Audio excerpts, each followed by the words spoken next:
Hello guys, নতুন আরেকটি ভিডিওতে আপনাদের সবাইকে স্বাগতম। আজকে ট্রাভেলিং ব্লগটা শুরু করছি মরিচা বাজার থেকে। এটা মরিচা ইউনিয়নে পড়েছে, কক্সবাজার জেলা এবং উখিয়া উপজেলাতে। আজকে যাচ্ছি আমরা মরিচা বড়তলি ঝর্ণাতে, যেটা রিসেন্টলি খুব হাইপ উঠেছে, কারণ ইদানিং অনেক বৃষ্টি হচ্ছে। বর্ষাকাল যেহেতু চলে এসেছে, ঝর্ণাতে আমরা চিন্তা করতেছি অনেক পানি হবে। আর কাল রাত্রেও প্রচুর বৃষ্টি হয়েছে। তো আমরা আপনাদের রোড প্ল্যানটা শেয়ার করে দিই। আমি আসছি কক্সবাজার সিটি থেকে মরিচাগামী যেই বাস সিএনজি এগুলো চলে ওখানে উঠে যাবেন। লোকাল ভাড়া 40 টাকা করে পড়ে আর কি। তো আপনারা এখানে এসে মরিচা বাজার থেকে পরে বড়তলের উদ্দেশ্যে রওনা দেবেন। কীভাবে বড়তলের উদ্দেশ্যে রওনা দেবেন আমি আপনাদেরকে একটু পরে দেখাচ্ছি। আর আপনি যদি আমার চ্যানেলে নতুন হয়ে থাকেন অবশ্যই আমার চ্যানেলটা সাবস্ক্রাইব করবেন। আর ফেসবুক থেকে দেখে থাকলে অবশ্যই ফেসবুক পেজটা ফলো দিয়ে রাখবেন। তো লেটস স্টার্ট দ্য ভিডিও। এই বাজার থেকে আমরা এই মিশুক গাড়িটি ভাড়া নিয়েছি জনপ্রতি 50 টাকা করে। তো আমরা ভাড়া হিসেবে 200 টাকা হয়, কিন্তু ওর সাথে আমরা দরদার করে 150 টাকা দিয়ে ভাড়া করেছি। এখন প্রাকৃতিক দৃশ্য দেখতে দেখতে ওই ঝর্ণার উদ্দেশ্যে রওনা দেব। এই কিছু দূর যাওয়ার পরে আমরা একটা বাজারে এসে ওয়েট করলাম কিছু হালকা শুকনো খাবারের জন্য। এই বাজারের পাশে এই বৌদ্ধ মন্দিরটি দেখা যাচ্ছে, তাই একটু ভিডিও করে নিলাম। আকাশে অনেক মেঘ দেখা যাচ্ছে, তো আমরা এক্সপেক্ট করতেছি আজকে আরও ভালো বৃষ্টি হবে। এই যে বাজারের ভিউ, এই রোড ঠিক আছে, রোডটা পিচঢালা রোড খারাপ না, গ্রামীণ রোড হিসেবে রোডটা ভালো আছে। আর এটা হলো বাজার। এই বাজার থেকে আপনারা চাইলে শুকনো খাবার দাবার নিয়ে যেতে পারেন, যেহেতু অনেক লম্বা একটা ট্রেকিং। এই মিশুক গাড়িটা, উনি আমাদের ড্রাইভার। আমরা 20 মিনিট পরে এই স্থানে পৌঁছেছি। এই স্থানটি হলো একটি বৌদ্ধ মন্দির। এই বৌদ্ধ মন্দিরের পাশ ধরে আমাদেরকে হেঁটে যেতে হবে। তো আমাদের 20 থেকে 25 মিনিটই লেগেছিল এই জায়গায় আসতে। তো আপনারা মরিচা বাজার থেকে এই জায়গা পর্যন্ত আসতে 20 থেকে 25 মিনিট লাগবে। আর ভাড়া নেবে জনপ্রতি 50 টাকা। আপনারা চাইলে গাড়ি নিয়েও আসতে পারেন, নিজেদের গাড়ি নিয়ে এই গাড়িগুলো এই মাঠে রাখতে পারেন, কোনো সমস্যা নাই। মন্দিরের লোকজন অনেক ভালো। তো এই মন্দিরে কিছু ফুল দেখা যাচ্ছে, আমি কিছু ফুল ভিডিও নিলাম। আর আজকে অনেক বাতাস ছিল, যার কারণে ওদেরটা অনেক ভালো ছিল। আমরা অল্প কিছুক্ষণ রেস্ট নেওয়ার পরেই আমরা আমাদের ট্রেকিংটা শুরু করে দিলাম। এই যে সামনে আমাদের টিম মেম্বাররা যাচ্ছে, এদেরকে আপনারা লামা ব্লগ ভিডিওতে দেখেছিলেন, ওই মেরিঞ্জা ভ্যালি যে ভিডিওটা ছিল ওখানেই। আমরা বেসিক্যালি এই টিমটা নিয়ে সব জায়গায় যাই। পাশে কাকু পাহাড়ি কলা নিয়ে যাচ্ছে। এই যে ঝিরিপথ দিয়ে আমরা হেঁটে যাচ্ছি।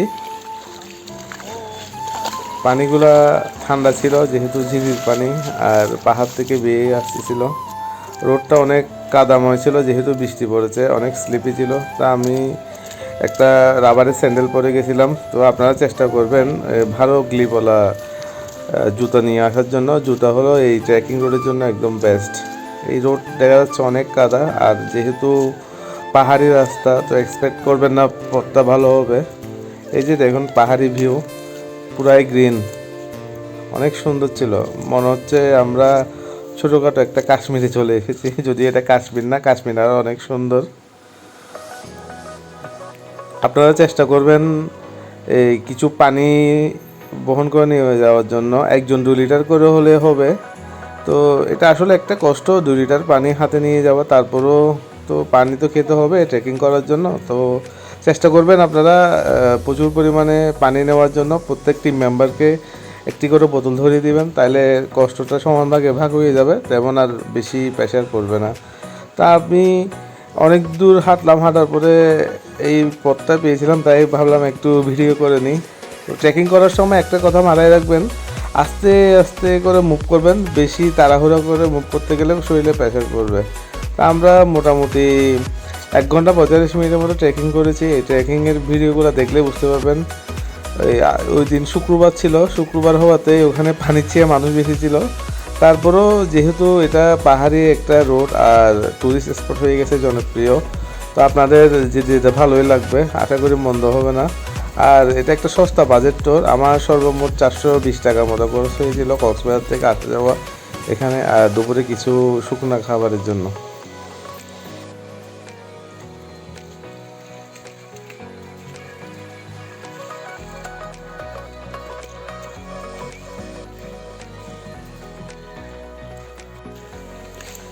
যেহেতু এটি একটি পাহাড়ি পথ, তো হাঁটার সুবিধা তো আপনারা চাইলে লাঠি নিতে পারেন। এখানে অনেক লাঠি পাওয়া যায়, যেহেতু এখানে অনেক বাঁশ গাছ, সবাই লাঠি নিয়েই হাঁটাচলা করে।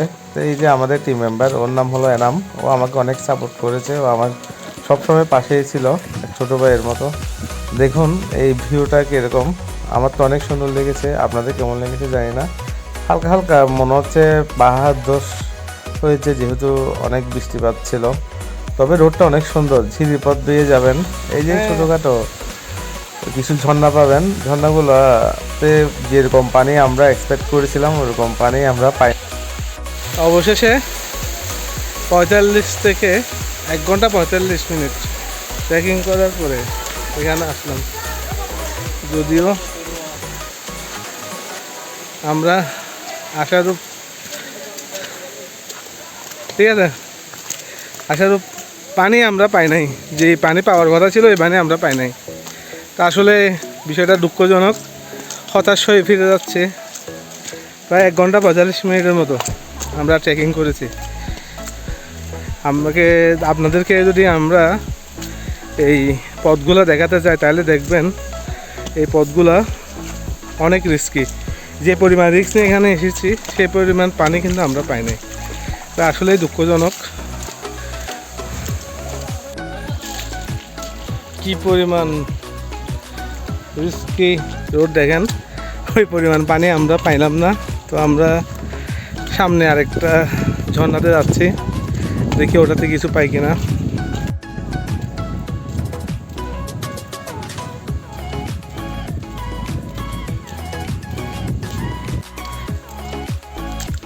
আমরা 1 ঘন্টা 45 মিনিট ঝিরিপথ দিয়ে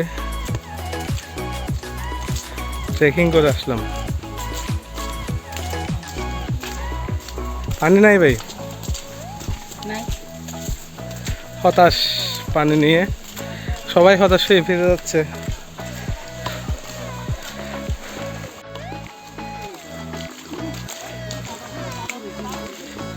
এটা চেয়ে রামু শাকডালা জন্য অনেক ভালো হতো, এটা তো অনেক পানি লাগে, ওটা অনেক ভালো আছে, আর এত হাঁটতে হয় না ওটা। হাঁটতে হাঁটতে আমরা অনেক ক্লান্ত হয়েছিলাম, তো আমরা যেই শুকনো খাবারগুলো নিয়েছিলাম সেগুলো একটু জায়গায় বসে আমরা সবাই মিলে খাচ্ছিলাম। এই খাবারটা আসলে অনেক জরুরি ছিল, যেহেতু অনেকক্ষণ আমরা হেঁটেছিলাম। এই শুকনো খাবারগুলোই আপনাকে মানে শক্তি যোগাবে, সাথে কলা নিয়ে যেতে পারলে আরও ভালো। কলা ইনস্ট্যান্ট আপনাকে শক্তি দিবে, যেহেতু কার্বোহাইড্রেট ফুড, তো চেষ্টা করবেন প্রচুর কলা নিয়ে যাওয়ার জন্য। কক্সবাজারে আরও একটি ঝর্ণা রয়েছে, যেটি রামুতে অবস্থিত, যেটার নাম চাকদালা ঝর্ণা। আমরা অতি শীঘ্রই ওই ঝর্ণাতে যাব। আর একটু বৃষ্টি যদি ভালো হয় তাহলে আমরা ওটারও প্ল্যান করব, ওটারই ব্লগ আপনাদের সাথে শেয়ার করব, প্লাস রুট প্ল্যান, কত টাকা খরচ হয় সব আপনাদের সাথে শেয়ার করব।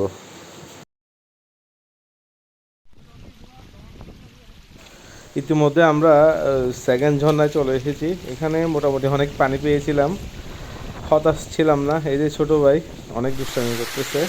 এই ঝর্ণাতে মোটামুটি পানি পাওয়াতে আমরা অনেক খুশি ছিলাম, যেহেতু অনেক লম্বা একটা পথ থেকে গেছিলাম, সবাই মন খারাপ করে চলে যাচ্ছিল। তো এই ঝর্ণাতে পানি পেয়ে মোটামুটি আমরা নিজেদের মনে খোরাকটা মেটাতে পেরেছিলাম। যদিও পানি কম, তারপরেও সবাই মিলে অনেক মজা করতেছিলাম এই ঝর্ণাতে।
ওমা এটা কি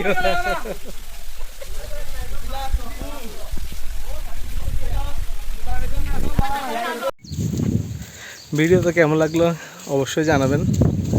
এভাবে আমি মাঝে মাঝে ঘুরতে চলে যাই মাইন্ডটা ফ্রেশ করার জন্য, কারণ প্রচণ্ড কর্ম চাপে থাকি, যেখানে জব করি ওখানে আসলে কাজের অনেক প্রেশার, যার কারণে মাইন্ডটা ফ্রেশ করার জন্য মাঝে মধ্যেই ছোটো ভাইদের সাথে হোক বন্ধুদের সাথে আমি ঘুরতে চলে যাই।